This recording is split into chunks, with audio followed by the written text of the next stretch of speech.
মাদক বিরোধী অভিযানে বড় সাফল্য পেল যাত্রাপুর থানার পুলিশ, গোয়েন্দা বিভাগ এবং স্পেশাল টাস্ক ফোর্সের যৌথ বাহিনী। গোপন সংবাদের ভিত্তিতে বৃহস্পতিবার পরিচালিত বিশেষ অভিযানে যাত্রাপুর থানাধীন লেদ্রাবাড়ি ও কালীখলা এলাকা থেকে বিপুল পরিমাণ গাঁজা উদ্ধার হয়েছে। পুলিশ সূত্রে জানা যায়, বৃহস্পতিবার সকাল 10টা থেকে বিকেল 3টে পর্যন্ত দফায় দফায় অভিযান চালানো হয়। তল্লাশির সময় বিভিন্ন স্থানে মজুত রাখা 27টি ড্রাম এবং 2টি বস্তার ভেতর থেকে মোট 979 কেজি গাঁজা উদ্ধার করা হয়। উদ্ধার হওয়া গাঁজার বাজার মূল্য কয়েক লক্ষ টাকা বলে প্রাথমিকভাবে অনুমান করা হচ্ছে। তবে এই ঘটনায় এখনো পর্যন্ত কাউকে গ্রেফতার করা সম্ভব হয়নি। উদ্ধার হওয়া মাদকদ্রব্য কোথা থেকে আনা হয়েছিল এবং এর সঙ্গে কারা জড়িত তা খতিয়ে দেখতে তদন্ত শুরু করেছে পুলিশ। আইন শৃঙ্খলা বাহিনীর কর্মকর্তাদের মতে, এই অভিযানের ফলে এলাকায় সক্রিয় মাদক পাচার চক্র বড় ধাক্কা খেয়েছে। মাদক পাচারের নেপথ্যে থাকা ব্যক্তিদের চিহ্নিত করে আইনের আওতায় আনতে অভিযান অব্যাহত থাকবে বলে জানানো হয়েছে। এদিকে সীমান্তবর্তী এলাকায় মাদক পাচার রোধে যৌথ বাহিনীর এই সাফল্যকে স্বাগত জানিয়েছেন স্থানীয় বাসিন্দারা। তাদের মতে, এই ধরনের অভিযান নিয়মিত হলে যুব সমাজকে মাদকের ভয়াবহ প্রভাব থেকে রক্ষা করা সম্ভব হবে এবং এলাকায় আইন শৃঙ্খলা পরিস্থিতি আরও শক্তিশালী হবে।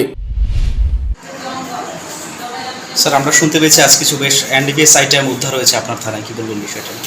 আজকে আমাদের কাছে ইনফরমেশন ছিল বিভিন্ন লেদ্রাবাড়ি, কালীখলা, বিভিন্ন জায়গাতে রাবার বাগান এবং বিভিন্ন বাড়িতে এনডিপিএস আর্টিকেল স্টোর আছে।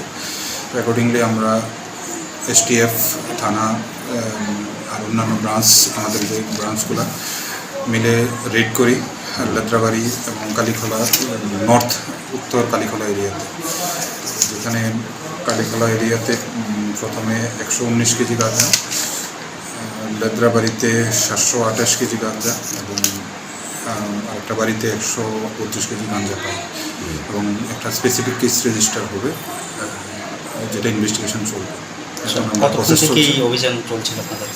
আজকে সকাল 10টা থেকে আমাদের এই অভিযান চলছে, বিকাল 4টা পর্যন্ত। কতজন জমা ছিল?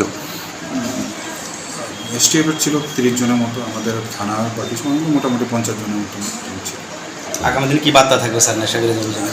আমাদের এই অভিযান কন্টিনিউ থাকবে আগামী যতদিন পর্যন্ত আমি আছি এখানে, এতদিন পর্যন্ত এখানে কন্টিনিউ থাকবে। নিজস্ব প্রতিনিধি রিপোর্ট, দুরন্ত টিভি।